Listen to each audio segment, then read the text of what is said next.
the change of heart, look at the Muslims. Look at them.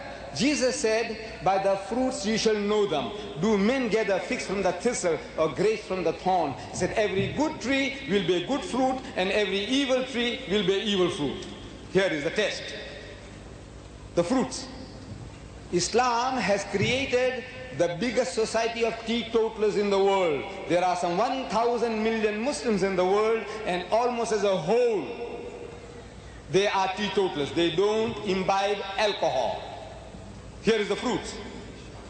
My own particular race, the most racist people on earth, you know, the Hindus of India, the caste Hindus, you know, the super Brahmin caste, my nation. And you see the same nation, the most racist nation on earth, becomes one who accepts the black and the white, the rich and the poor in his brotherhood. A change.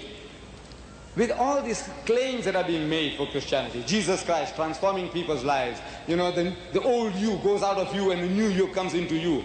I says, my dear brothers and sisters, look, in this mighty nation of America, according to Brother Swaggart, 11 million drunkards. That's what he says. 11 million drunkards and 44 million heavy drinkers.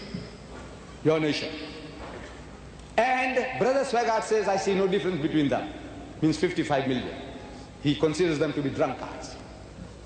The only difference is that he is not going far enough. In Islam, we say even your social drinker. The Holy Quran says, but before that the Prophet Muhammad said, so whatever intoxicates in greater quantity is forbidden even in smaller quantity. No excuse for a nip or a tot. Out. The Holy Quran says, Ya ayyuhallazina amanu, so all you who believe, innamal khamru, most certainly intoxicants, wal maisiru, and gambling. Brother Swaggart in his book on gambling says 54 billion a year you are squandering on gambling. Wal maisiru, wal ansabu, and fortune telling, wal azlamu, and idol worship, rijzum min amali shaitan, are an abomination of Satan's handiwork. Fajtanibuhu la'allakum tuflihun. It's a shun such abomination that you may prosper. And wine barrels were emptied in the streets of Medina, never to be refilled. This is the fruit. This is the fruit of this teaching. With 2,000 years of preaching, look at it. You have these powers of miracle working. Christ gives life. He heals the sick. Muhammad couldn't. In the name of Muhammad, they couldn't do it. I says, my brothers, you don't read the scriptures. Jesus Christ, he said, for there shall arise many false Christs and false prophets who will show you great signs and wonders if it were possible to deceive the very elect. If false Christ can do that,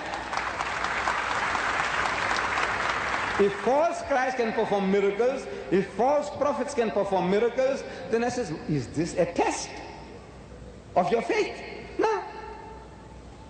Then Jesus Christ tells those who are doing this miraculous work, he's telling you in the Gospel of St. Matthew that on that day, on the last day, on the day of judgment, he says, many will come to me on that day saying, Lord, Lord, did we not prophesy in thy name, and in thy name cast out devils, and in thy name do many mighty works?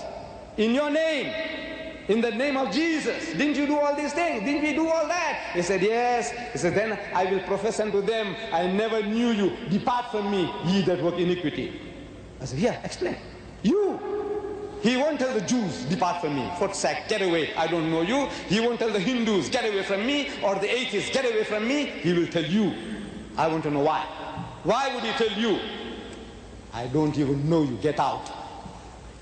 I says, look, these are not the test. John the Baptist, according to Jesus, one of the mightiest messengers of God, Jesus says, among those born of women, there has not risen another greater than John the Baptist, and yet he performed no miracles. Did he? Show me. What did he do? What miracles? No, miracle is not a test. But the greater miracle is that without any miracles you transform nations. Nations are transformed. 1,000 million people, they don't imbibe alcohol because of the dictates of Muhammad.